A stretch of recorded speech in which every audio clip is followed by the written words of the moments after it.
Hello, everyone. Welcome to the Newsbrowse News broadcast. Al Jazeera reports that Iranian officials are blaming the United States for the ongoing diplomatic impasse and the continued closure of the Strait of Hormuz, asserting that Tehran will not yield to bullying by Washington. Iwer adba has, Wednesday, that a full ceasefire is contingent on the lifting of the U.S. naval blockade on Iranian ports. This stance was echoed by President Masoud Pezeshkian, who called for diplomacy instead of pressure in peace talks. President Trump extended the 2-week U.S.-Iran truce, but maintained the naval blockade as leverage for future negotiations. White House spokeswoman Caroline Leavitt indicated Trump's satisfaction with the blockade's impact on Iran's economy, claiming Iran is in a very weak position. Despite U.S. assertions of destroyed military capabilities, Iran launched daily missile attacks against Israel during the conflict. The situation remains a no war, no peace scenario, with both sides firm on their positions and heightened tensions in the region. Iran's parliament speaker Mohammad Bagher Ghalibaf declared on April 22 that reopening the strategically vital Strait of Hormuz is absolutely impossible, as long as the United States continues its naval blockade and regional tensions persist. Ghalibaf, a member of the negotiating team, accused the U.S. of openly violating a ceasefire agreement and condemned its naval blockade as an act of hijacking and controlling the world economy.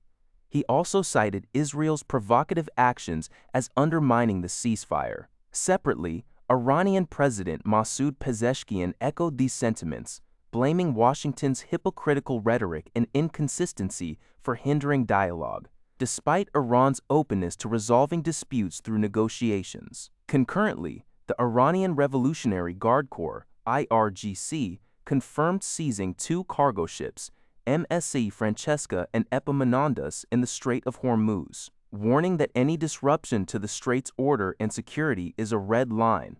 Ghalibaf emphasized that if Iran is barred from using the waterway, other nations' passage would also be restricted, affirming Iran's wise management of the strait. This comes after U.S. President Donald Trump extended a ceasefire but maintained the blockade, creating a double blockade stalemate.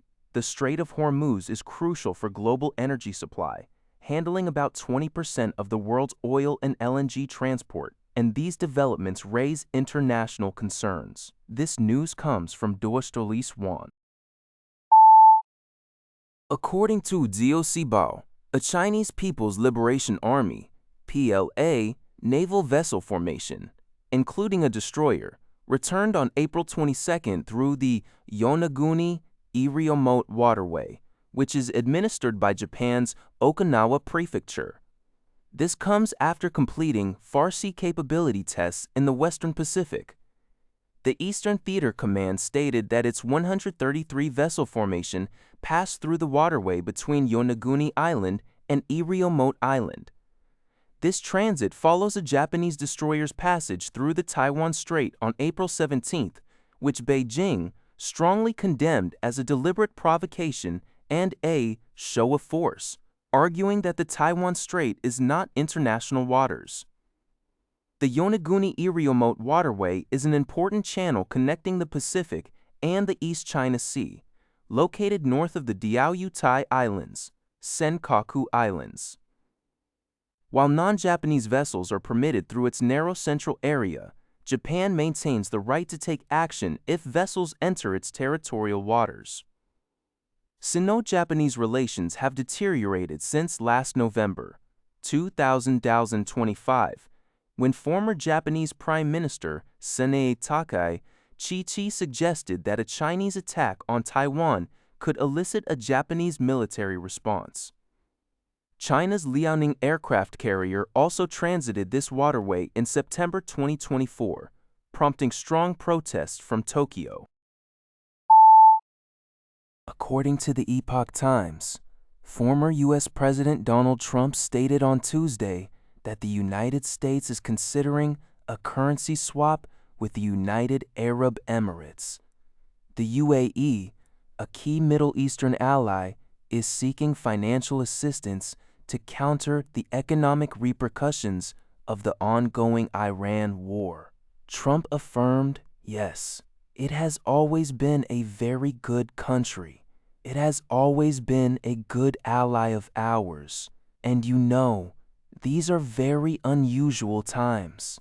He added that he was surprised by their wealth, but would help if he could, noting that the U.S. is already providing significant aid through its actions in the war.